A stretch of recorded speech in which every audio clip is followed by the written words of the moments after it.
Cruzando as conversas. Oferecimento Galeazzi Sul. Há 40 anos a evolução dos metais. Associação dos Oficiais da Brigada Militar. Defendendo quem protege você.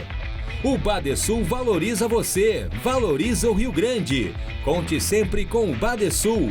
E Porto Color. Boa noite, eu sou Guilherme Macalossi, começa aqui na RDC TV mais uma edição do Cruzando as Conversas, do seu programa de análises e debates. Hoje nós começamos com um pequeno atraso, que nós tivemos um problema de microfonia aqui, o sinal não encaixava. Então, nossas escutas ao público que nos aguarda sempre a partir das 22h15, depois dos 2 toques. Os problemas eletrônicos, técnicos, às vezes são incontroláveis, né? Não importa se você é um bom técnico, ser um mau técnico, quando a internet empaca, quando a tecnologia empaca, nós todos estamos aqui. Então, apenas essa justificativa, pedindo desculpas ao nosso público. Nosso programa é um oferecimento da Associação dos Oficiais da Brigada Militar, defendendo quem protege você. De Galeazzi Sul, há 40 anos, a evolução dos metais. Porto Color, soluções gráficas, a Porto Color atendendo através do WhatsApp. Tem os serviços da Porto Color na sua casa. E Badesul. Badesul valoriza você, valoriza o Rio Grande. Conte sempre com o Badesul. Muito bem, eu vou começar o programa de hoje falando de uma votação que nós tivemos ontem na Assembleia Legislativa. Votação do PL 511/2019. Tá? Que gera despesa a mais em relação ao Ministério Público. E eu gosto de falar sobre este assunto porque nós estamos em meio a uma pandemia que obviamente aniquilou as finanças públicas e as finanças pessoais. Preste atenção nisso. Sobretudo as finanças pessoais. As pessoas estão sem renda. As pessoas estão com seus salários cortados. As pessoas estão se virando nos 30. Então é importante fazer esse tipo de apontamento, porque às vezes o setor público parece completamente desligado da realidade, parece viver em outro mundo. Hoje à tarde eu debati a questão com a deputada Sofia Cavedon, do PT. A deputada Sofia Cavedon votou a favor do projeto. Ela e outros 42 parlamentares. 8 votaram contra. Portanto, o resultado final, 43-8. Me surpreende que, diante deste cenário, crie-se a possibilidade de gastos a mais por um órgão como o Ministério Público, que já tem à sua disposição um orçamento considerável. Vamos lá. O aumento com o PL 511/2019 aprovado, o aumento de custos para o Ministério Público está estimado na casa de 9,1 milhões de reais. Vou repetir, 9,1 milhões de reais.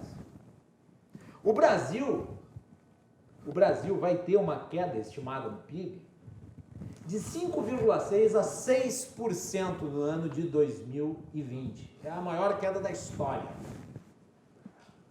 A maior queda da história. O Rio Grande do Sul acumula uma queda no PIB de 10%.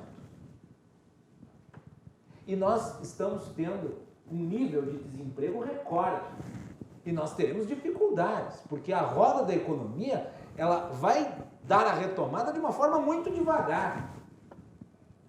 Então veja, o setor público, no qual o Ministério Público está incluso, ele vive sob condições muito diferentes. Existe um fator que separa o servidor público do funcionário da iniciativa privada. A estabilidade. Pode-se argumentar que o servidor público ganha, em muitos casos, mal, como professores e policiais, e ganha parcelado, mas ganha e tem a estabilidade, a garantia de que não perderá esse recurso, que não perderá o seu trabalho, ao contrário das pessoas que trabalham no setor privado. Porque se a pessoa presta um serviço por conta própria, de repente as pessoas não contratam mais aquele serviço, ela perde a sua renda. Ou se a empresa em que ela trabalha fecha as portas, ela perde o emprego. Então, nós temos aí um plano de carreiras, uma reestruturação para o Ministério Público, enquanto as pessoas estão na Rua da Amargura. Na Rua da Amargura. E me desculpe a deputada Sofia Carrenon, a quem respeito, temos uma boa relação pessoal, tivemos um debate franco, mas um debate de altíssimo nível hoje à tarde no portal RDC, mas ela e seus pares que votaram a favor disso estão errados. Estão errados.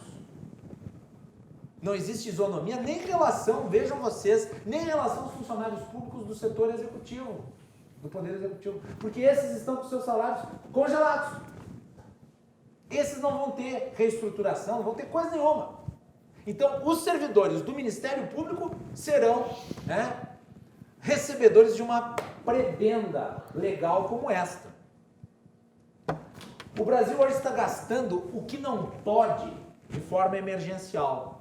E daí, nós vamos transformar isso em gasto com folha? Em despesa contínua? Eu classifico a votação disso como uma excrescência, como um absurdo.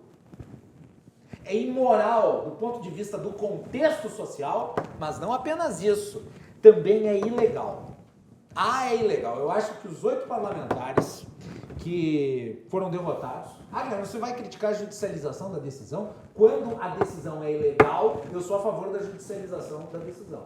Porque, na minha avaliação, esta decisão da Assembleia Legislativa de ontem contraria a Lei Complementar 173/2020. Porque a Lei Complementar 173/2020, ela veda alterações que impliquem em aumento de despesa até 2022. Está lá escrito no artigo 8º, vejam só, abre aspas. Na hipótese de que trata o artigo 65 da Lei Complementar número 101, de 4 de maio de 2000, a União, os Estados, o Distrito Federal e os municípios afetados pela calamidade pública decorrentes da pandemia de Covid-19 ficam proibidos até 31 de dezembro de 2021 de, inciso 1º, conceder a qualquer título, vantagem, aumento, reajuste ou adequação de remuneração a membros de poder ou de órgão, servidores e empregados públicos e militares, exceto quando derivado de sentença judicial transitada em julgado ou de determinação legal anterior à calamidade pública. Inciso 2º, criar cargo, emprego ou função que implique aumento de despesa. Inciso 3º, alterar estrutura de carreira que implique aumento de despesa. Atenção, deputados estaduais, inciso 3º do artigo 8º do PLC 173/2020. Alterar estrutura de carreira que implique aumento de despesa. A Assembleia Legislativa ontem contrariou a lei. Decisão ilegal. E não adianta dizer que vale a partir de 2022, porque a lei especifica que não poderá ser concedido até 2022. Portanto, não importa se o efeito vai ser a partir de 2022. Não pode ser concedido. Foi concedido agora, com validade para 2022. E na lei não há exceção. E daí uma aulinha de direito administrativo. No direito administrativo, a pessoa que está no setor público só pode fazer o que está na lei. Se não está na lei, não pode fazer. Se não está na lei, é ilegal. A Assembleia Legislativa cometeu uma ilegalidade ao aprovar isso. Imoral e ilegal. Desserviço para os gaúchos. Muito bem. Feita aqui a abertura do programa, quente, para começar bem o programa, não? É isso aí. No programa de hoje nós vamos falar sobre o modelo de distanciamento social, agora com uma gestão conjunta, né, do Estado e dos municípios. Um avanço fundamental que era necessário, foi muito negociado e o entendimento levou a essa cooperação, porque afinal de contas estão todos no mesmo barco e os prefeitos, eles entendem melhor a situação de suas respectivas regiões, né? Ao mesmo tempo que o governo estadual ele gerencia a saúde e precisa lidar com o trânsito de pacientes de uma área para outra, visto que nós não temos hospitais em localidades e acabam sendo supridos em outras. Para falar sobre isso, eu convidei o presidente da FAMURS, prefeito de Taquari, Maneco Hassen, que está aqui comigo no estúdio. Maneco, bem-vindo, boa noite. Boa noite, Guilherme, é um prazer estar mais uma vez aqui no teu programa, junto contigo e teus telespectadores, num momento importante para a gente dialogar sobre um tema fundamental que iniciou na prática nos municípios nesta semana e que já deve, nesse próximo final de semana, a partir de amanhã, alterar a dinâmica do distanciamento controlado, especialmente no que se refere àquele debate das bandeiras, do abre e fecha, do recurso, enfim, toda a burocracia que estava envolvendo e tirando a atenção dos gestores públicos e fazendo, inclusive, com que os municípios, o Estado setores econômicos parecessem para a população adversários, quando, na verdade, todos nós temos o mesmo objetivo e faltava fazer esse encontro e acho que conseguimos fazer. E este momento quem sabe, inaugura uma nova fase aí no combate à pandemia no que se refere às medidas de restrições. Muito bem. Vamos aí à matéria da nossa repórter, a Melanie Rupental, que fez aí uma análise sobre o decreto de gestão compartilhada em relação ao isolamento social e como ele vai funcionar. Melanie. Foi publicado na tarde desta terça-feira o decreto que prevê a gestão compartilhada do distanciamento controlado no Rio Grande do Sul. O governo estadual e as prefeituras irão dividir as responsabilidades no modelo em uma cogestão na pandemia, para que dessa forma as regiões se organizem conforme as suas especificidades, abrindo ou readequando as atividades econômicas às suas peculiaridades locais, desde que mantenham o equilíbrio entre as flexibilizações, a circulação de pessoas e também a proteção à saúde. Vamos acompanhar agora como se dará essa distribuição de funções e quais os principais desafios para essas gestões daqui para frente. Para adotar as novas regras, as 21 regiões em que o Estado foi dividido poderão se reunir para avaliar a adoção de protocolos distintos aos determinados pela bandeira regional do distanciamento controlado, desde que contem com a aprovação de 2/3 das prefeituras colegiadas. A partir daí, é constituído um comitê técnico regional, a quem caberá formatar os protocolos regionais a serem apresentados ao governo. Esses protocolos são enviados ao Palácio Piratini e avaliados. Se não houver nenhum apontamento, as regras definidas pela cogestão passam a valer a partir de 48 horas após a apresentação. Já se houver alguma discordância por parte do Executivo Estadual, ainda há a possibilidade de ajuste das regiões. Conforme o decreto, o modelo de distanciamento controlado seguirá classificando o risco epidemiológico de cada região, sempre às sextas-feiras, com base nos dados compilados às quintas-feiras. A partir da classificação, associações regionais poderão adotar protocolos mais brandos à bandeira na qual estão classificadas, mas, no mínimo, iguais à bandeira anterior. Se uma região for classificada em vermelha, poderá adotar protocolos de uma bandeira laranja, mas não da bandeira amarela, por exemplo. A regra das bandeiras divulgadas semanalmente pelo Estado seguem valendo para todas as 21 regiões, aderindo ou não à gestão compartilhada. Os municípios que não aderirem à cogestão de distanciamento controlado devem manter as observâncias ao decreto estadual que regra o modelo e estabelece as bandeiras e restrições. A fiscalização dos novos protocolos a serem adotados será feita pelo Ministério Público, coordenadorias regionais e municipais de saúde e pela própria população. Voltamos contigo aí no estúdio Macalossi. Muito bem, foi uma medida importante e eu gostaria que o Maneco comentasse um pouco a respeito. É verdade, Guilherme. Nós estávamos num momento de muita dificuldade no modelo de distanciamento controlado até então vigente. As últimas semanas foram muito difíceis para todos nós, muitos recursos a cada final de semana. O setor econômico, especialmente do comércio e prestação de serviços, com inúmeras contestações ao modelo então vigente. alguns recursos sendo julgados sem a devida fundamentação e permanecendo a dúvida entre as regiões sobre a razão de determinadas bandeiras e, por fim, alguns municípios até editando decretos individuais em dissonância ao decreto estadual e sendo, inclusive, processados pelo Ministério Público.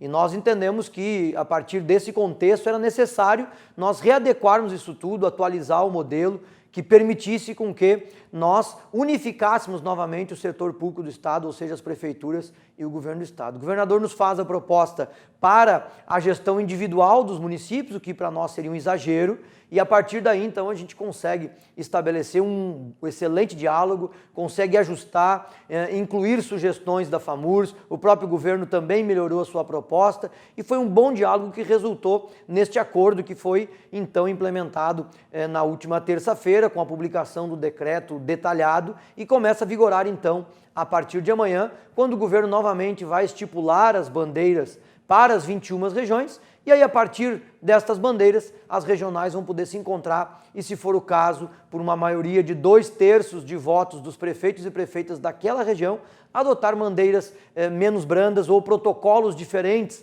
daqueles que o governo do Estado, então, vai indicar para aquela região.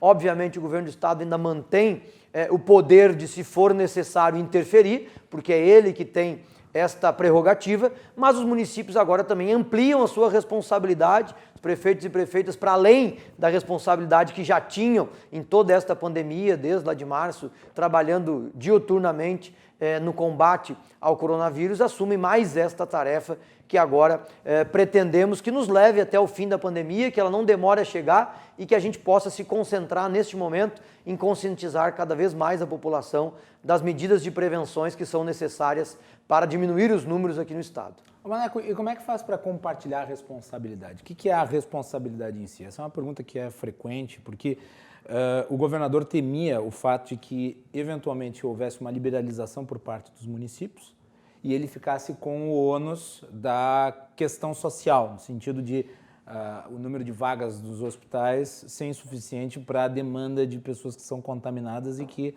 acabam apresentando os sintomas mais graves da doença. Como é que funciona a responsabilidade em relação a esse quadro, a questão social da saúde das pessoas? Acho que é importante o esclarecimento, porque, já que é compartilhado. Na verdade, o compartilhamento significa a possibilidade das regiões terem autonomia para fazerem modificações nos protocolos. O governo do Estado continua indicando as bandeiras como faz hoje, como fez até agora. E cada região, então, pode adaptar aquela situação à sua realidade local, a partir, obviamente, dos números daquela região e subsidiados por um comitê técnico que vai ter que atestar aqueles indicadores e tecnicamente, aquela possibilidade de ter protocolos menos rigorosos. O governo do Estado, com isto, se divide a responsabilidade com os prefeitos e prefeitas também acerca da pressão pela abertura de setores econômicos que ele estava sofrendo e também divide a responsabilidade com os prefeitos e prefeitas em eventual aumento de ocupação dos leitos ou aumento de casos. Na verdade, essa responsabilidade já era dividida, os prefeitos e prefeitas desde o início da pandemia trabalhando muito para proteger a sua população, para abrir mais leitos de UTI, para ampliar o atendimento hospitalar. Tudo isso ocorreu em todo o Estado. Só que a pressão pela abertura do comércio, a pressão pela abertura de alguns outros setores econômicos que argumentavam que desde o início da pandemia estava sofrendo demais, e isto é verdadeiro, a situação era muito delicada, é muito delicada, e portanto se pretende agora equacionar isto um pouco, equilibrar um pouco mais esta balança e nós termos a sabedoria e a maturidade de agora em diante parar de debater por conta somente das bandeiras e do abre e fecha. E a gente se concentrar na conscientização da população, porque ainda há uma parcela da população que infelizmente descumpre as regras básicas deste momento de distanciamento. Porque todos nós podemos ter diversas opiniões e maneiras de combater o coronavírus, mas tem algo que nos unifica, pelo menos a todos os gestores públicos e pessoas minimamente responsáveis, que são o cumprimento das normas de usar máscara, o álcool gel, o distanciamento, de não promover aglomeração, e nos parece que este tem que ser o foco a partir de agora, para que a gente possa conduzir aí a nossa sociedade até esta pandemia passar. Sabe um ponto que eu acho importante, Maneco, é o seguinte, nós estamos aí com um modelo, e eu acho que o modelo ele foi criado a partir de uma situação de crise, e quando ele surgiu, ele deu uma referência em termos de como lidar com as diferentes áreas, né, de uma região ampla, como é o caso do Rio Grande do Sul. Mas, claro, nós estamos num cenário muito novo, muito recente, e o acerta e erra faz parte disso. E o modelo nunca foi perfeito. A evolução era natural, quer dizer, imprimia a ele alterações que eventualmente o aprimorassem. Talvez essa tenha sido uma dificuldade que tenha se constatado ao longo, né, das semanas em que ele esteve em vigor, e a busca de um entendimento entre o Estado e os municípios, ela gerou esse resultado que eu, pelo menos, considero muito positivo. E talvez um elemento que a gente traga aqui e que denote o quanto era necessário, né, trazer os municípios para a gestão do modelo de distanciamento, o fato de que todo final de semana, quando sai a bandeira, as regionais entram com os respectivos recursos e, em boa parte dos casos, o governo do estado acaba deferindo, o que denota uma coisa, que o governo do estado decide com base em informações não tão precisas quanto deveria ter para delimitar o nível de distanciamento. Quer dizer, quem é que tem esse nível de conhecimento? São as regionais, porque estão mais próximas da situação. E eu até falei aqui em outras oportunidades que eu defendia que o modelo de distanciamento ele tivesse um prazo de vigor da bandeira que fosse até maior do que uma semana. Exatamente porque você precisa ter uma visão mais contundente em relação à problemática e de como o vírus evolui, e talvez uma semana não seja o mais adequado. Mas, de qualquer maneira, é um avanço esse. Um avanço com base na conversa, no diálogo que foi obtido aí, eu acho que em prol não apenas dos governantes que ficam mais seguros para decidir, mas principalmente da sociedade que tem aí a imprevisibilidade das ações diminuída.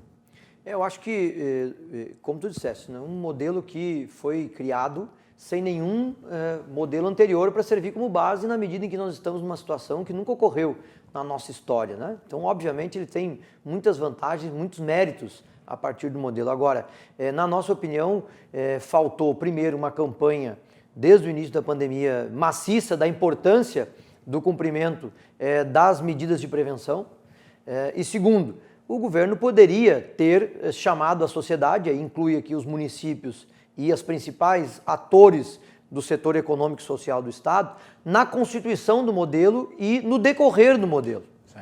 O fato do governo ter ficado analisando o modelo sozinho, ele acabou fazendo o desgaste que semana a semana nós fomos presenciando e que foi se agravando cada vez mais. E que também colocou em dúvida os números, justamente pelos recursos sendo acatados, alguns com base em números que foram corrigidos e outros em que não houve uma justificativa mais consistente. Mas acho que o importante é que neste momento em que os números ainda permanecem altos, infelizmente a contaminação continua alta, ocupação de leito de UTI, enfim, a situação é muito delicada, ela continua grave, a nossa consciência deve nos levar à nossa ação individual. Cada um de nós ter esta consciência ampliada e por isso a importância de diminuir a pressão, por isso a importância de se retomar o protagonismo de todos nós naquilo que realmente importa, que é combater a pandemia e não semana a semana a gente ficar discutindo o número, ficar discutindo se a bandeira está certa, se a bandeira está errada, que porque vai abrir aqui, porque vai fechar ali, né? Então eu acho que agora o foco deve ser aquilo que realmente importa, né? Cuidar para que a gente nas próximas semanas consiga individualmente ter ações que coletivamente nos deem o resultado positivo que o momento nos exige, e isto depende de uma ação de todos nós. Deixa eu te fazer uma pergunta. A que tu achas que se deve essa defasagem de informação do governo do estado em relação às regionais? Ele não tinha acesso a isso? Por que apenas depois da decisão é que é enviada a informação? Porque eu presumo que o governo deveria se substanciar sempre das melhores informações para decidir.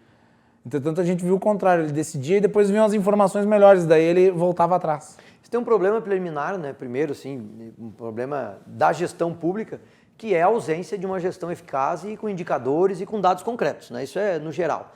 Então, aliás, uma coisa, desculpa, Maneco, mas uma coisa que eu acho que poderia se criar a partir disso, a partir desse sistema compartilhado de gestão, seria um sistema de informação remoto, automático e contínuo, de modo a que essas informações sejam, que entrem dentro dos sistemas das regionais e do governo do estado automaticamente. Quer dizer, não tem que enviar as informações por carta, por SEDEX, ou sei lá, por telégrafo. É quase isso, porque como é que forma aquele conjunto, são 11 indicadores que são formados por diversos números. E esses números advêm de diversas plataformas, de sistemas diferentes que não conversam entre si. Então, às vezes, tem números que têm que ser alimentados 2, 3 vezes em sistemas diferentes. Né? Isso não é na pandemia, isso no dia a dia das prefeituras do Estado e da União. Né? Não há esta integração de dados. E aí, no momento que tu precisa dos dados integrados, tu tem dificuldade. Então, por exemplo, vou dar só um dado rápido assim, né? Os hospitais têm que preencher o sistema com as pessoas que estão internadas, né? Enfim, falei com óbitos, etc, etc. Né? Isto os hospitais preenchem numa situação normal e enviam para os municípios. A maioria dos municípios tem que redigitar esses dados. Ele não entra integralizado no sistema, então tem que digitar de novo. Bom, se o município leva um dia a mais para digitar esses dados, ou o hospital, por conta da correria no hospital, né, tá lotação, etc, etc. Você leva um dia a mais para digitar este dado e, por coincidência, é o dia da coleta dos dados, né? Por exemplo, os dados são coletados na quinta-feira para formar as bandeiras na sexta, já dá diferença naquilo que é a realidade, naquilo que os números mostram. Então, é uma defasagem. Por isso que o recurso ele era importante. Ele era um ponto positivo do decreto. Só que quando começou a haver um número elevado de recursos e os recursos viraram ponto de disputa, né, de pressão, e parecia uma loteria, né? Tu ficava ali de tardezinha esperando as bandeiras para ver se tu comemorava ou para ver se tu ficava brabo com o governo do Estado. Já começava a se preparar para apresentar o recurso e ouvir a reclamação. Isso, né?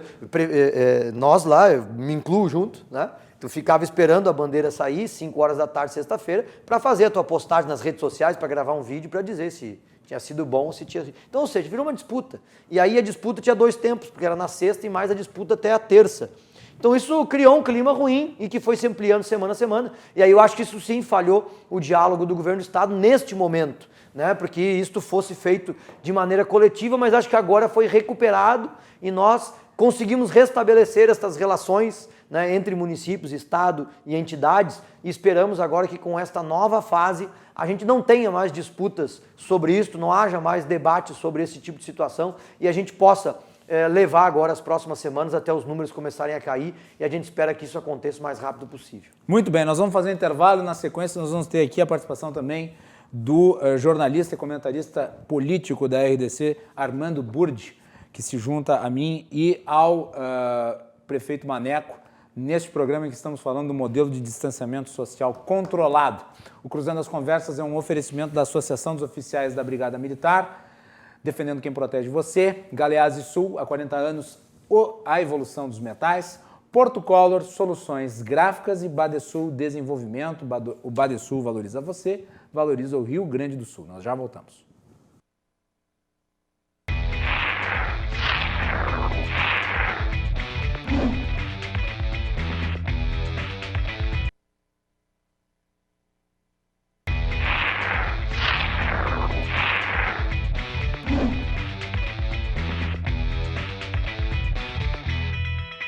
Cruzando as Conversas está de volta aqui na RDC TV. Nós estamos hoje com a participação do presidente da FAMURS, Maneco Hassen. O nosso programa é um oferecimento da Associação dos Oficiais da Brigada Militar, defendendo quem protege você. Galeazzi Sul, há 40 anos, a evolução dos metais. Porto Color, soluções gráficas. A Porto Color atendendo através do WhatsApp, tem os serviços da Porto Color na sua casa. E Badesul. O Badesul valoriza o Rio Grande do Sul e está ao lado dos gaúchos em todos os momentos, principalmente dos mais difíceis. E o Badesul está sempre ajudando no desenvolvimento do nosso estado, com investimento, inovação, muito trabalho.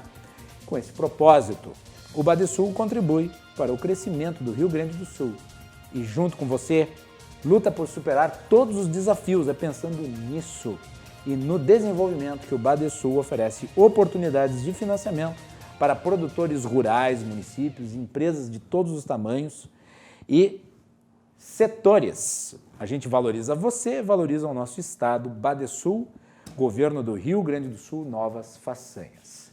Muito bem. Não sei se já temos conexão com o meu querido amigo, já estou com saudades de encontrá-lo, Armando Burdi, já está conosco aí. Querido Armando Burdi, um grande abraço, que bom tê-lo no nosso programa. O Armando aí entrou emergencialmente no programa de hoje, em virtude do fato de nós termos perdido conexão com o prefeito Luciano. Pedi para a Melanie chamar o Armando para trazer aqui as suas impressões. E eu já tinha convidado o Armando para uma entrevista que ele acabou não podendo, em virtude de questões pessoais, não pôde participar da nossa entrevista com o ex-ministro da Justiça, Miguel Reale. Então, olha só, a gente substitui aqui, mas o substituto aqui é o Pelé, é o Ronaldinho, é o Neymar.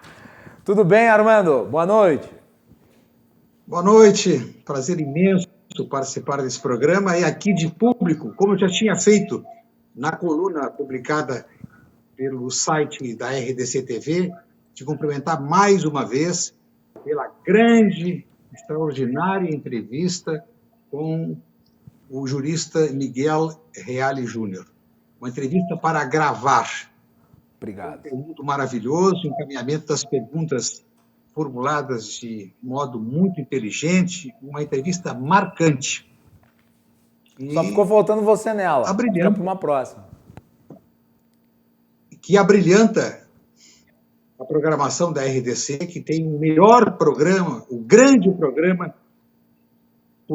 de política para debater assuntos de interesse público. A política é isso. A política é o encaminhamento de soluções para os graves problemas sofridos, enfrentados pelo povo sofrido pelas más gestões. Bem. Então, eu te cumprimento, Guilherme, cumprimento ao presidente Hassen, cumprimento a todos os que acompanham a programação da RDC. Muito bem, obrigado pelas palavras que muito me honram. Armando, sabe, já disse isso pessoalmente, como jornalista novato, tu é mais do que titular e um grande pioneiro aí na área. A admiração que tenho pelo teu trabalho é uma coisa de muito tempo, é uma referência. E por isso abrilhanta o programa de hoje aqui conosco. Armando, tuas impressões aí em relação ao modelo de distanciamento social, que é a pauta de hoje do nosso programa. Nós conversávamos aqui no primeiro bloco sobre a necessidade de harmonizar aí as relações entre o Estado e os municípios. Tu acredita que se chegou a bom termo em relação a essa matéria?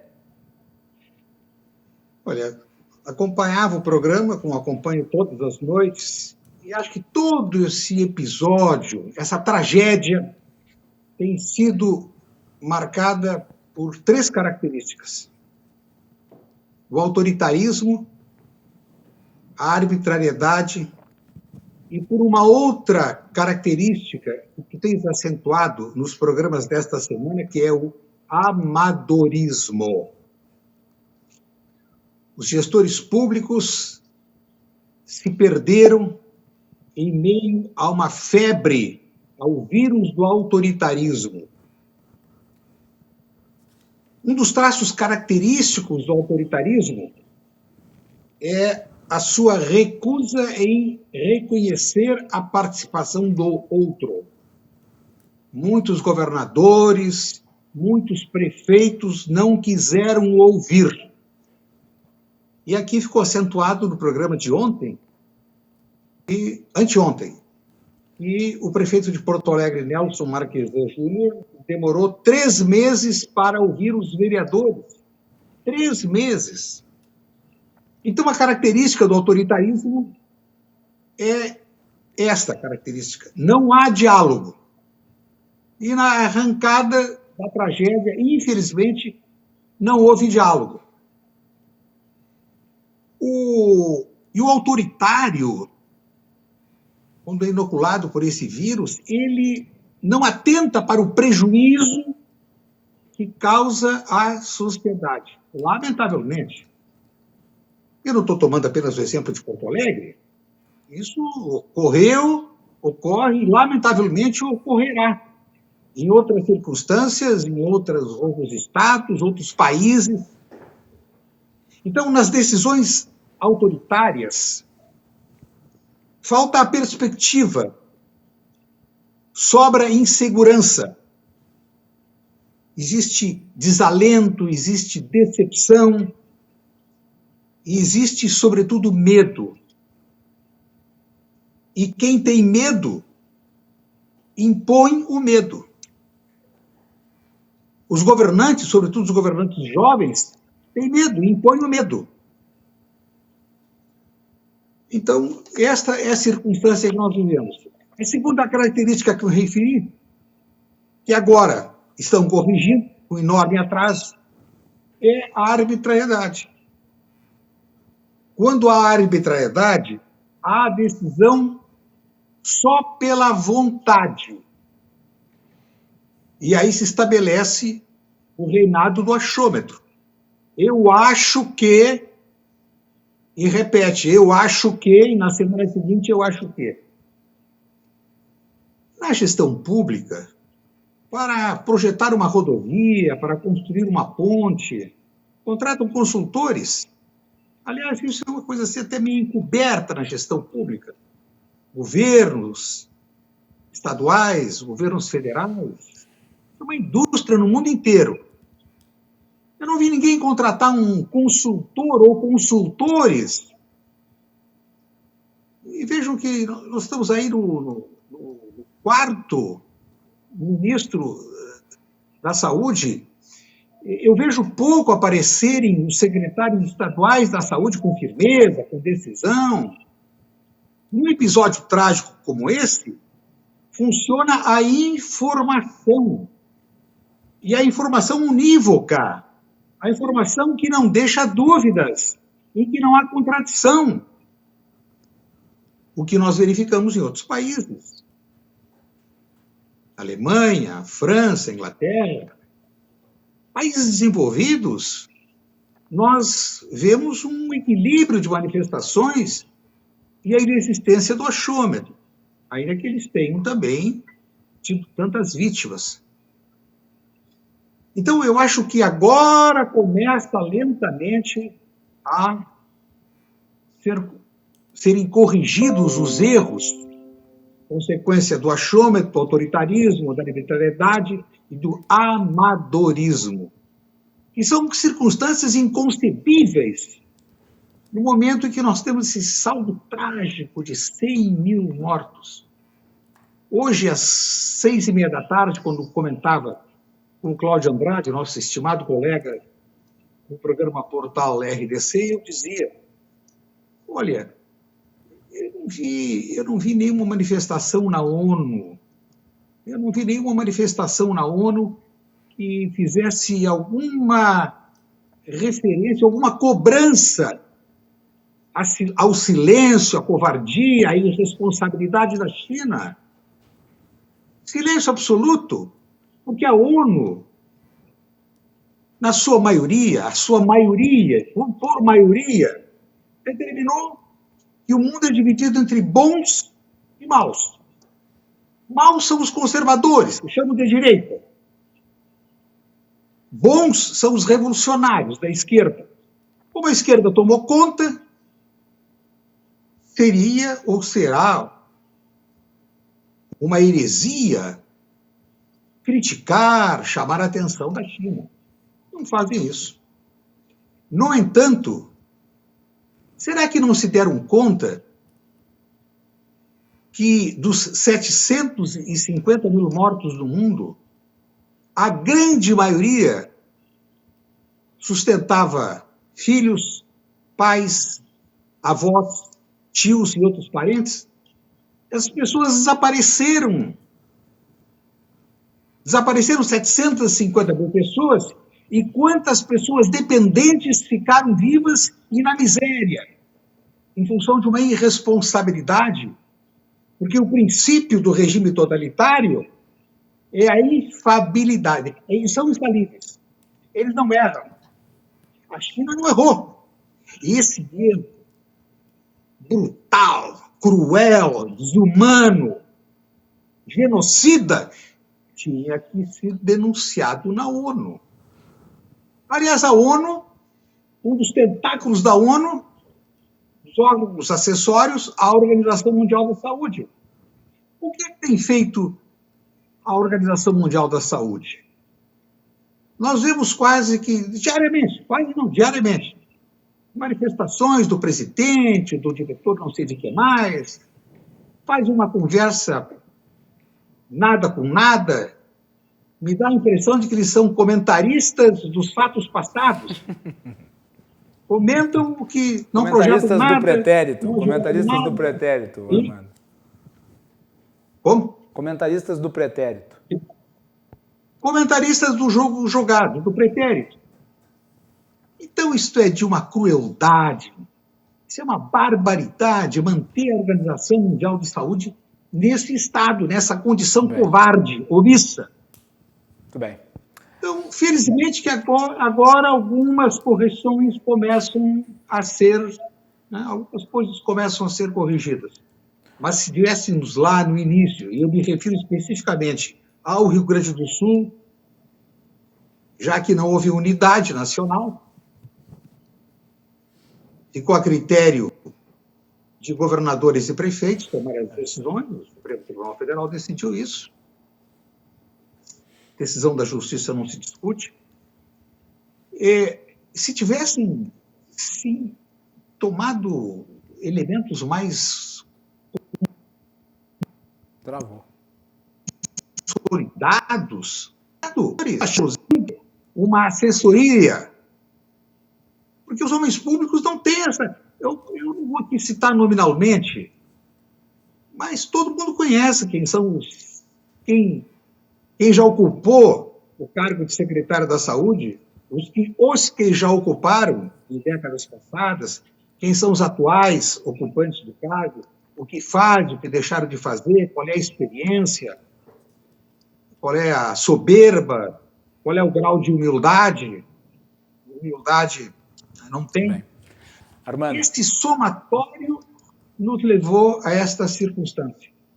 Eu queria ouvir, já que tu tocasse nesse ponto da questão do entendimento, que é importante, eu queria ouvir do Maneco, para completar o que tu falasse, Armando, a que se deve a demora nesse entendimento aí, que foi uma questão de meses para se chegar aí a uma espécie de consórcio administrativo em relação à problemática da pandemia. Eu acho que o que o Armando falou em relação à omissão do governo federal é importante, porque os estados e municípios acabaram meio que jogados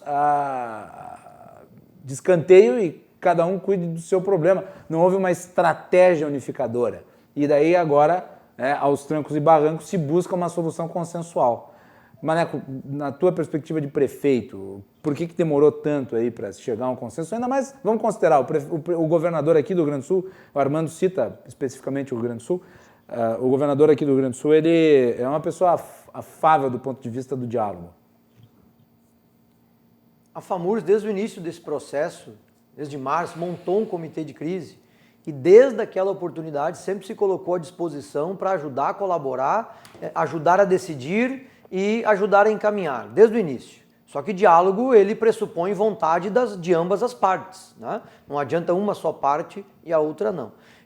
No primeiro momento da edição das normas, na medida em que a pandemia estava no início e a partir do momento em que foi editado o decreto das bandeiras, nas primeiras semanas, se nós formos fazer a retrospectiva, não havia contestação, havia só elogios.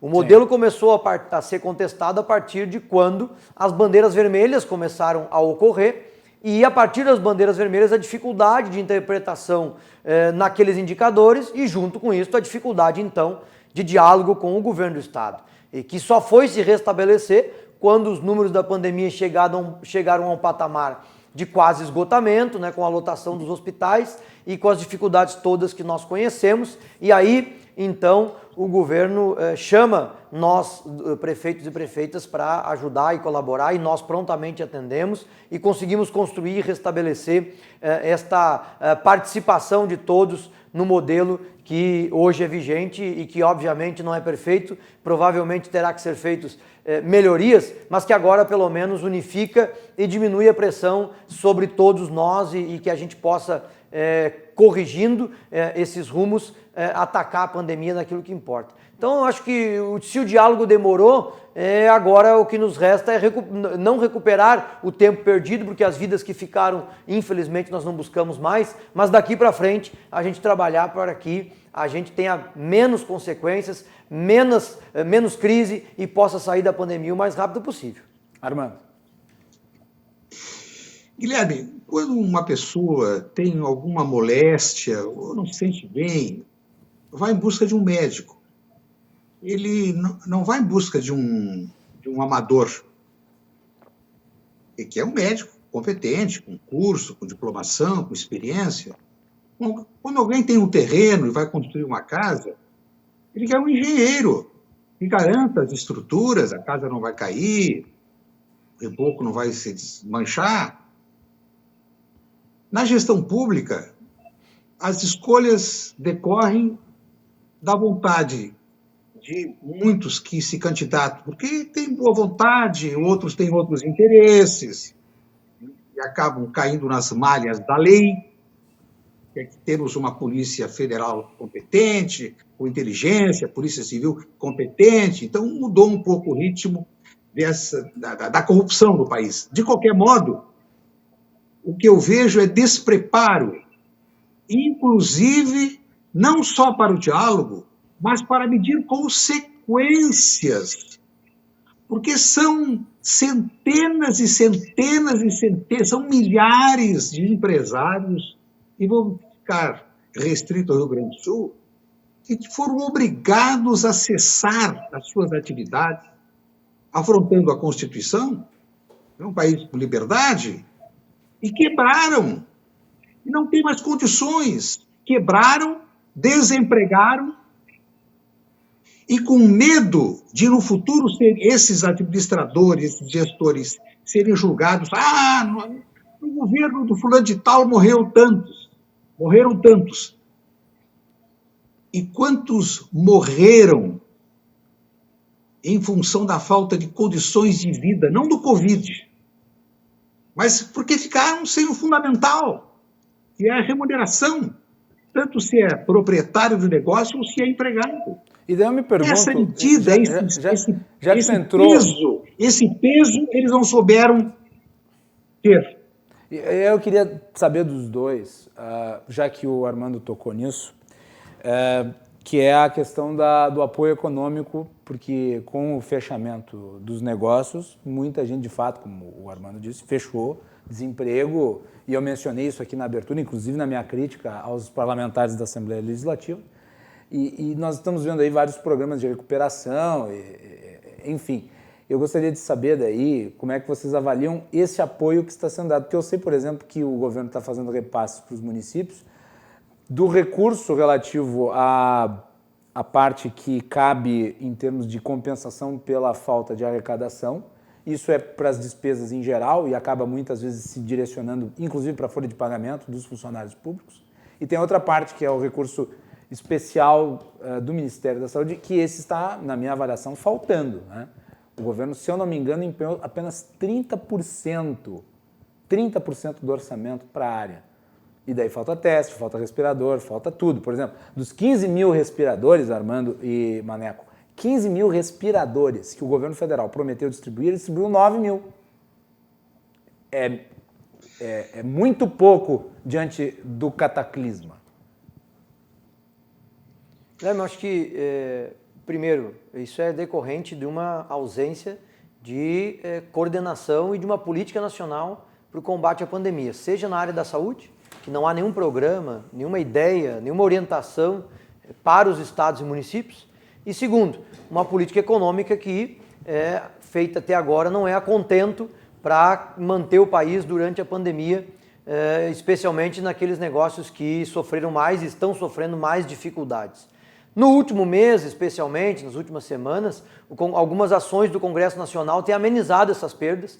Os municípios estão começando a receber uma boa parcela de recursos na área da saúde para implementar no combate à pandemia. É evidente que esse recurso deveria ter chegado lá no início, né, para que a gente pudesse se preparar melhor. Né? A compensação das perdas do FPM e do ICMS também agora começam a chegar nos cofres dos municípios em patamar razoáveis, ainda não são todo o valor da perda, mas pelo menos para manter os municípios com capacidade de prestação dos serviços básicos e daqueles que já estavam programados. Né? Mas o problema é que, primeiro, demorou demais e, segundo, não há uma linha nacional que orientasse minimamente os estados e os municípios. E aí, bom, enquanto se aguardava isso, não veio, depois os estados começaram a adotar ações individuais, cada estado do país de uma maneira diferente, e isso acabou, evidentemente, dando consequências para todos. E cada semana que nós demoramos para implementar uma política num momento de crise como este, é uma semana a mais de consequências muito graves, sejam econômicas, sejam sociais e sejam especialmente na vida das pessoas no que se refere à saúde. Né? Então, um momento delicado em que faltou uma liderança nacional, isso eu não tenho a mínima dúvida, que foi uma das grandes consequências de muitas dificuldades que tivemos desde o início da pandemia. Armando, tua avaliação em relação ao apoio aos municípios? Guilherme, faltou uma diretriz nacional? Faltou. Está faltando? Está faltando. Nesse caso, os estados e as prefeituras precisam suprir.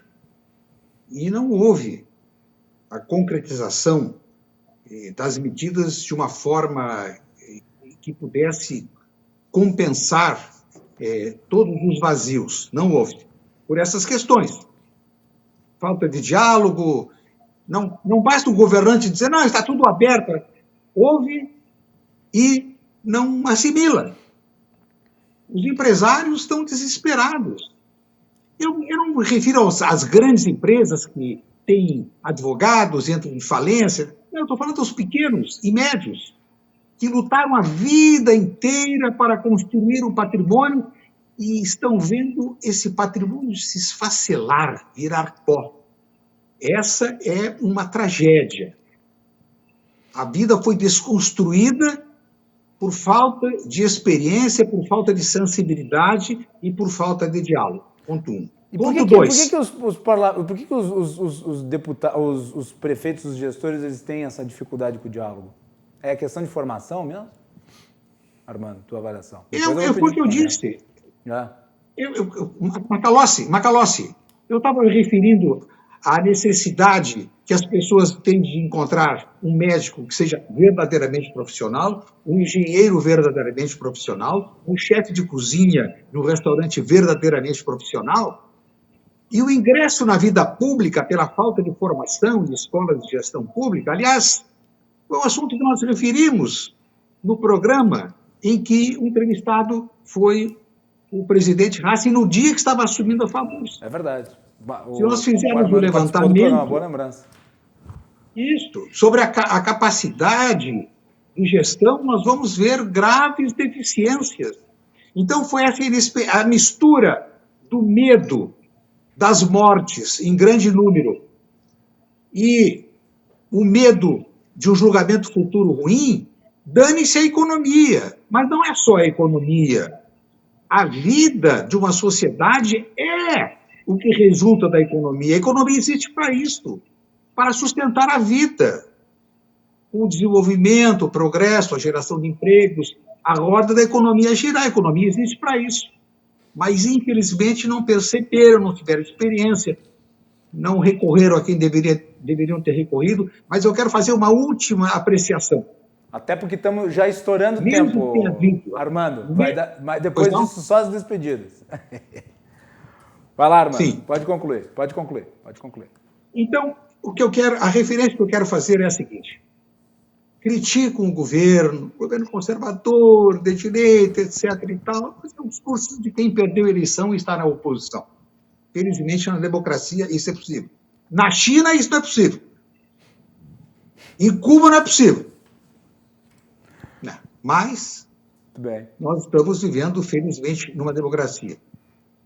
Para um governo de direita, conservador, defensor dos ricos e tal, ter admitido que o déficit desse ano, previsto lá em dezembro, quando o Congresso Nacional aprovou o orçamento de 2020, aprovou um orçamento com déficit de 200 bilhões e vai chegar até o final do ano com um déficit de 1 trilhão, aumentando em 800 bilhões a despesa, esse governo tem sensibilidade, esse governo tem coragem, esse governo tem grandeza.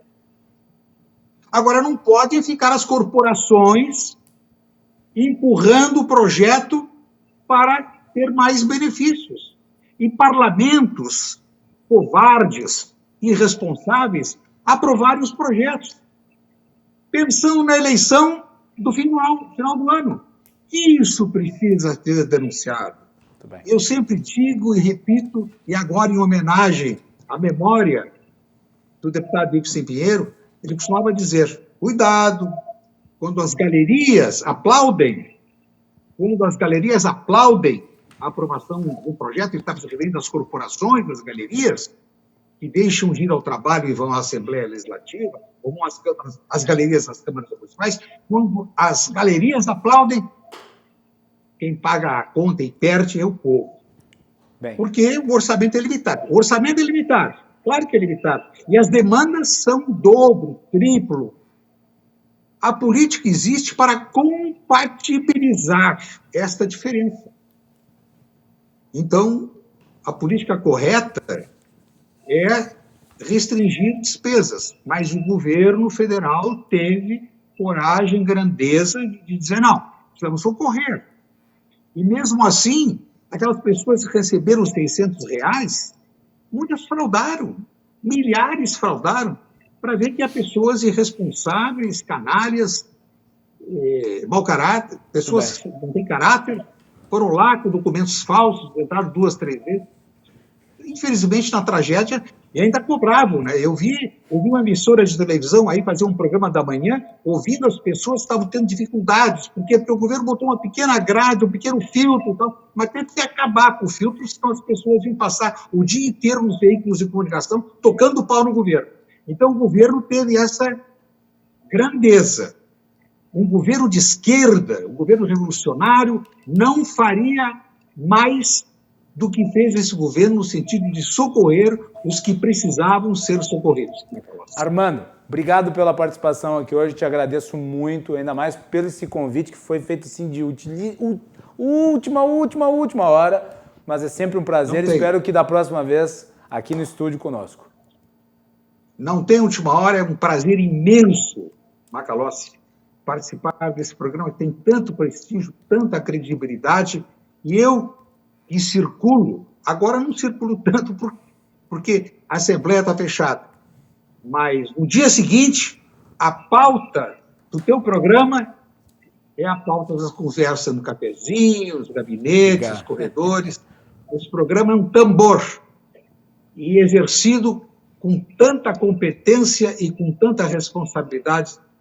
São as tuas características. Obrigado, meu querido. Obrigado, Armando. Valeu, boa noite. Muito bem. Boa noite.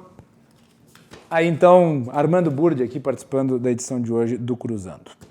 Maneco, nós temos aí mais uns minutinhos, então eu gostaria que tu desse teu recado sobre o papel da FAMURS nesse contexto, como é que foi aí o diálogo para conseguir essa nova fase e qual é a expectativa em relação à distribuição de recursos, principalmente para a área da saúde, porque nós sabemos que os hospitais estão cheios, os hospitais estão lotados e nós precisamos de mais vagas e nós precisamos de mais recursos.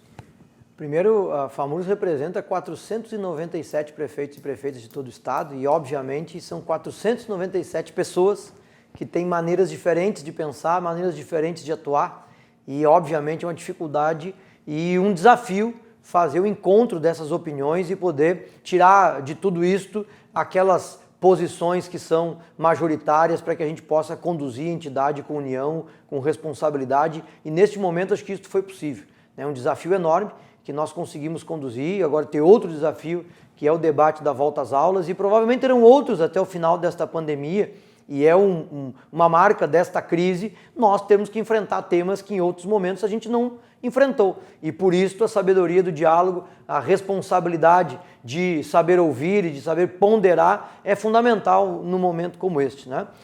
E, obviamente, o trabalho dos prefeitos e prefeitas aqui no estado... Qual que é a posição da FAMURS sobre as aulas, Maneco? Nós estamos, como fizemos na pandemia, fazendo uma pesquisa com os 497 prefeitos e prefeitas. Nós, esta semana, estamos produzindo 27 encontros regionais, nas 27 regionais da FAMURS, e na terça-feira de manhã, então às 9 horas, vamos sentar e dialogar sobre a posição da entidade. Agora, tudo que nós já... Não tem consenso ainda. O consenso está se desenhando por duas razões que eu posso antecipar. A primeira, na primeira reunião, quando o governo apresentou a proposta, ali já teve, na maioria das falas, a preocupação que não é o momento de voltar às aulas, que nós não temos segurança para isso, sem falar numa série de questões práticas do dia a dia dos municípios para a volta às aulas num período tão curto. Transporte escolar, compra de IPI, contratação de servidores que está proibido por conta do período eleitoral. E a nossa pesquisa, até o final da tarde de hoje, já tinha quase 200 manifestações de prefeitos e prefeitas e dando quase 95% sendo contra a proposta de volta às aulas do governo do estado. Então, ou seja, quase a totalidade, até este momento, a pesquisa vai terminar até a próxima segunda-feira, mas é um percentual enorme, né, de contrariedade à volta às aulas, e é esta também a minha posição pessoal. Não é o momento de se voltar às aulas, não temos segurança para isso. A pandemia não tem números que nos permitam acreditar que nas próximas semanas a curva vai reduzir a ponto da gente permitir que as nossas crianças e estudantes voltem para a sala de aula com dizendo que segurança. O pico vai ser agora, em agosto. Justamente quando as aulas, teoricamente, o governo quer que volte às aulas, né? Então, ou seja, não há segurança para a volta às aulas, e aí tem um fato concreto, né, que para mim também é delimitador.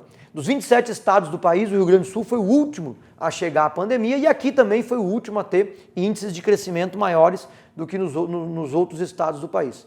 E até hoje, se eu não estou enganado, apenas um estado voltou às aulas, dos 27 do país. Então o Rio Grande do Sul, que foi o último a receber a pandemia, quer ser um dos primeiros a voltar às aulas, justamente quando nós estamos no pico dos casos e no pico do esgotamento das nossas UTIs. Pelotas, por exemplo, está com 100% de leitos de ocupação, né? Então, não me parece ser o debate para este momento, que nós vamos ter que enfrentar este tema, que nós vamos ter que produzir protocolos e condições para as aulas voltarem. Eu não tenho dúvida e quero que isso ocorra o mais rápido possível.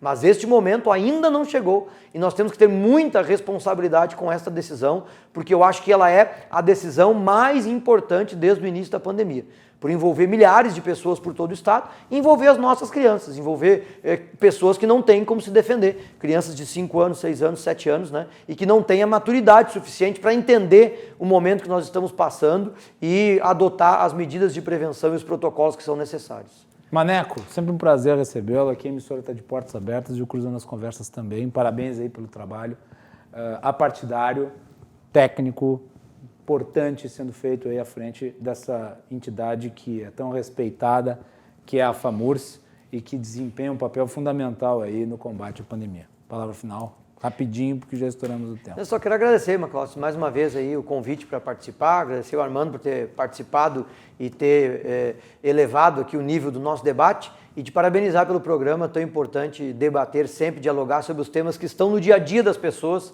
e que é somente com diálogo e com um bom debate que nós vamos amadurecendo e aprendendo cada vez mais para poder enfrentar um período tão difícil que nós estamos passando, e infelizmente ainda teremos mais um bom período pós-pandemia, em que nós teremos que ter também muita sabedoria para voltar à nossa normalidade e recuperar a parte que é possível recuperar daquilo que nós perdemos nesse período. Então, mais uma vez, muito obrigado pelo convite, estamos sempre à tua disposição. Muito obrigado, Maneco, novamente. Com relação a esse negócio do pós-pandemia, alguns já estão lidando como se nós já estivéssemos no pós-pandemia. Hoje nós tivemos 60 mil contaminados, nas últimas 24 horas.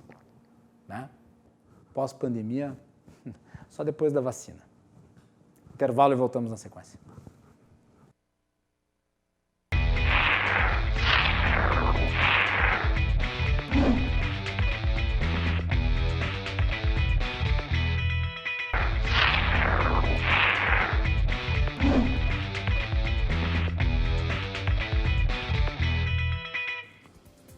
Último bloco do Cruzando as Conversas de hoje. O nosso programa é um oferecimento da Associação dos Oficiais da Brigada Militar e do Corpo de Bombeiros, defendendo quem protege você. Galeazzi Sul, há 40 anos, a evolução dos metais. Porto Color, soluções gráficas, a Porto Color atendendo através do WhatsApp. E também Badesul. O Badesul valoriza você, valoriza o Rio Grande, conte sempre com o Badesul. João Carlos Silva, no último bloco, direto de Brasília, os bastidores do poder. João, tudo bem? Tudo bem, Marcelo, telespectadores, como estamos? Tudo tranquilo. João Carlos Silva, deixa eu começar lhe perguntando sobre a declaração aí do o novo líder do governo, o Ricardo Barros. Ele disse que o Bolsonaro começou a fazer política de verdade. De novo estão nos ouvindo aqui, né, João? Sempre o pessoal ligado aqui no Cruzando, repetem tudo com atraso. Repetem tudo com atraso, copiam os nossos pensamentos e as nossas falas, você viu? Na verdade, a gente já vinha dizendo isso já há tempos, que o presidente Bolsonaro tinha que recompor sua base no Congresso. Essa sacada de colocar um líder realmente na essência, como é Ricardo Barros, vindo do Centrão, dá ao presidente Bolsonaro uma sustentação na Câmara dos Deputados muito importante. E dá também no Senado, porque o deputado Ricardo tem um trânsito muito bom entre os senadores. E já começou a fazer uma política de interlocução com os demais partidos, ouvindo o que os parlamentares querem do governo e repassando pautas para o governo importantes. Por quê? Hoje você vê que o governo é refém de suas próprias pautas, porque elas não conseguem andar. Só andam na mão de Rodrigo Maia, que é o presidente da Câmara, tem o consenso dos seus pares, e toca os projetos do governo no Congresso e votando de acordo com os interesses do país. O Ricardo Barros, hoje, eu conversei com o deputado Costa Bernardo de São Paulo hoje, ele, presidente da Comissão de Agricultura da Câmara dos Deputados, disse o seguinte, que o Ricardo Barros vai ser uma ponte de apoio dos parlamentares, dos estados, das bases eleitorais dos parlamentares e do próprio presidente da República junto com o governo. Ele sabe muito bem encaminhar as propostas, ele é muito bom de articulação, muito bom de diálogo, é uma pessoa que não se altera, ele tem um nível que o governo precisava. Foi uma dica do Temer, tu acha? Porque o Temer parece que embarcou no governo Bolsonaro. O presidente Michel Temer tem dois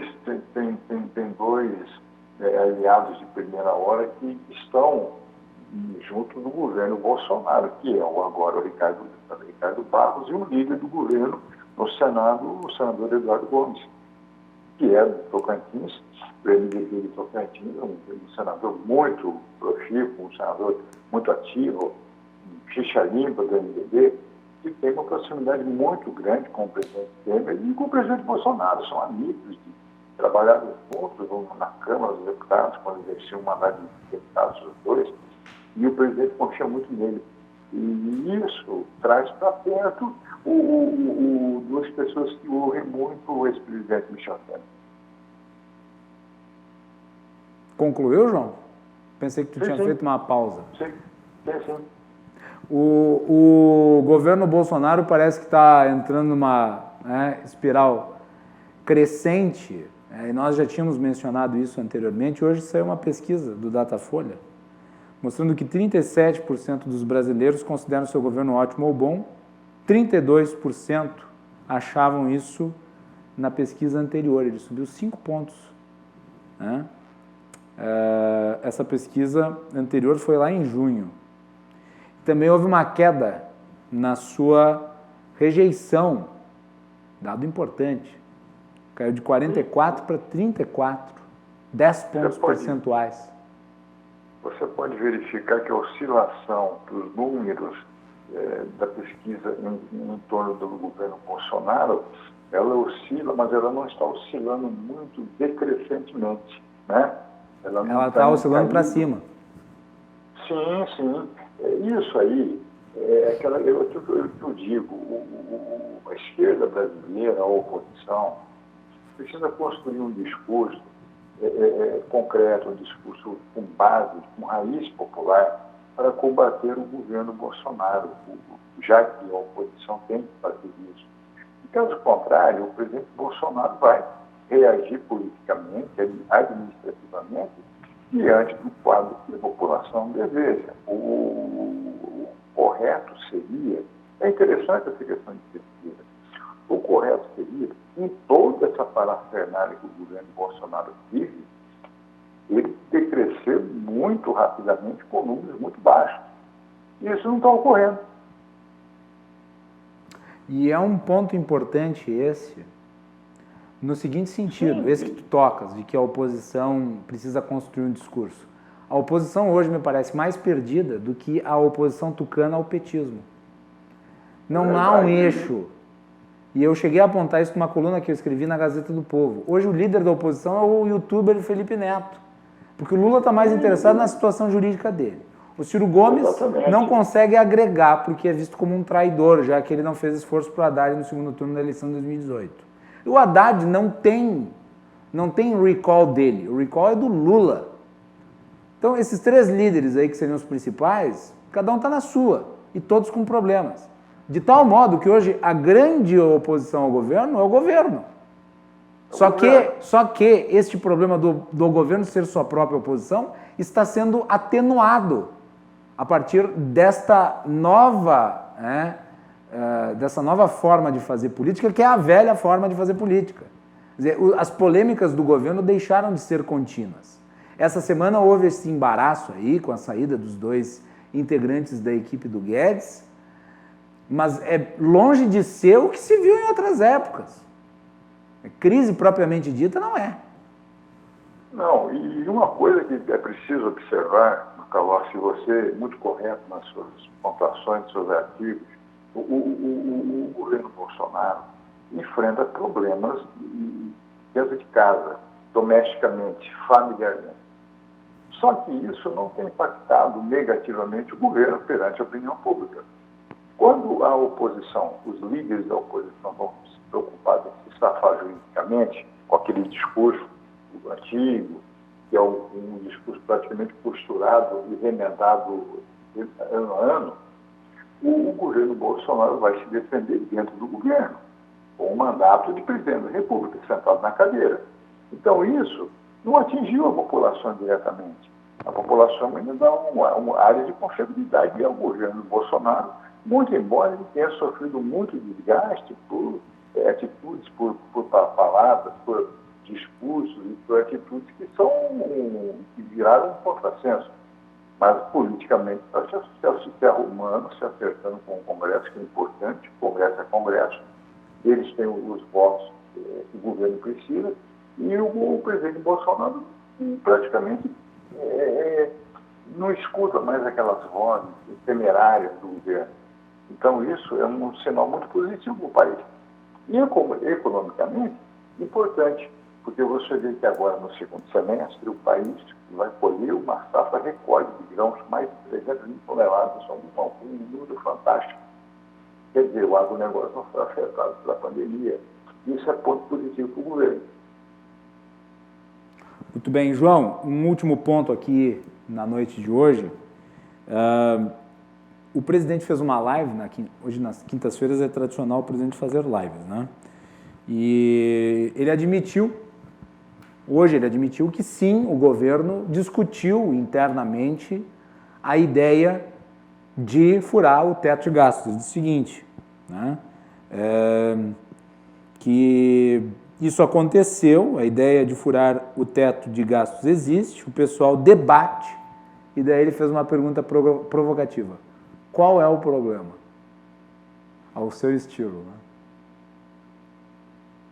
Pois é, a questão do teto de gastos é um problema curioso.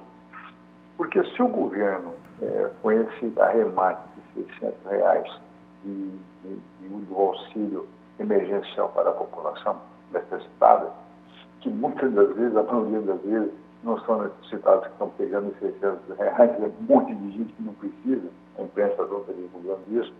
Agora mesmo, um saldo de R$1 bilhão que funcionários públicos pegaram sem necessidade nenhuma. Então, isso vai dar um choque no caixa do governo. O presidente Bolsonaro está pensando isso lá na frente. Como ajustar as contas? Mas hoje, o deputado Hildo Rocha, mas o deputado Baleia Rossi, Hildo Rocha e Baleia Rossi, do MDB, que são os próceres da reforma tributária, disseram que o ajuste que o governo precisa fazer no seu caixa não é ligado diretamente ao auxílio emergencial, mas sim na questão doméstica, ou que está se gastando fora do contexto. Você precisa ter uma economia, fechar a torneira em determinados setores, para que não atinja a saúde, não atinja a educação. Aliás, a educação está paralisada, o ministro ainda não compareceu 100% no cargo. Então, a educação meio que paralisou, a saúde está avançando. A segurança pública, com a saída do ministro Sérgio Moro, também paralisou. Então, você vê, o governo precisa fazer ajustes internos em suas contas, para que lá na frente, a gente não sabe até onde essa pandemia vai, não falte dinheiro em caixa. Aí você não tem que ficar discutindo com o comércio meio termo. Como que você vai fazer o ajuste de conta e como você vai fazer o ajuste no teto de gasto? Isso é um cálculo político, né? E acho que agora esse vai ser o papel fundamental do Barros, do Ricardo Barros. Né? Verdade.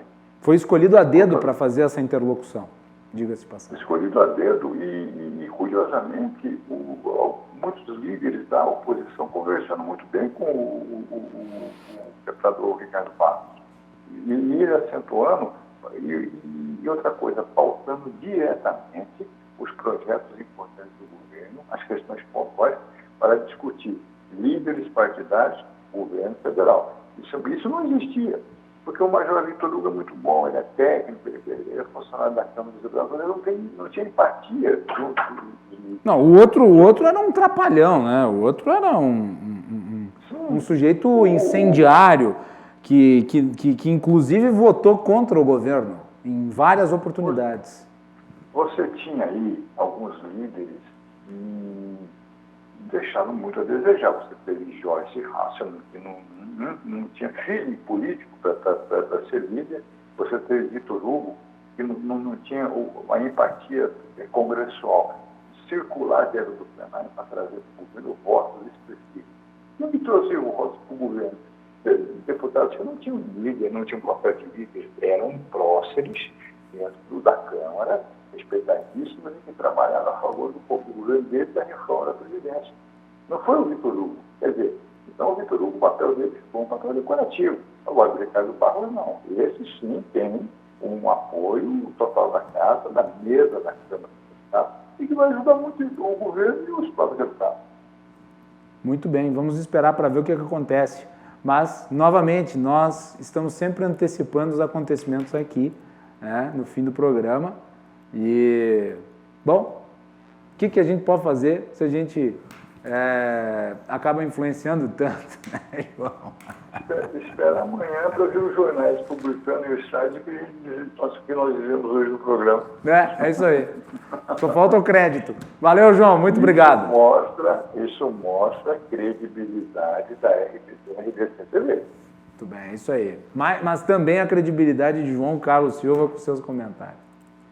É toda a equipe, né, Macalossi? Uma equipe muito boa, uma equipe de importantes jornalistas brasileiros que querem o bem do país e trabalham para a democracia ser pujante no país.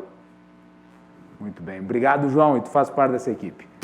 Voltamos amanhã com a análise de João Carlos Silva, direto de Brasília, aqui, os bastidores do poder. Amanhã nós vamos ter a participação do vereador de São Paulo, Fernando Holliday. Programa interessante amanhã. Nós vamos falar sobre Centrão, governo, né?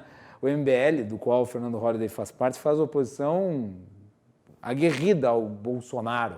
Também teremos aqui no estúdio o professor Gustavo Arossi, da área da filosofia, para falar sobre as relações políticas brasileiras, e o advogado especialista na direito corporativo, Ayrton Favari. Então fiquem ligados amanhã às 22h15, né? Irremediavelmente às 22h15, o Cruzando as Conversas. Boa noite.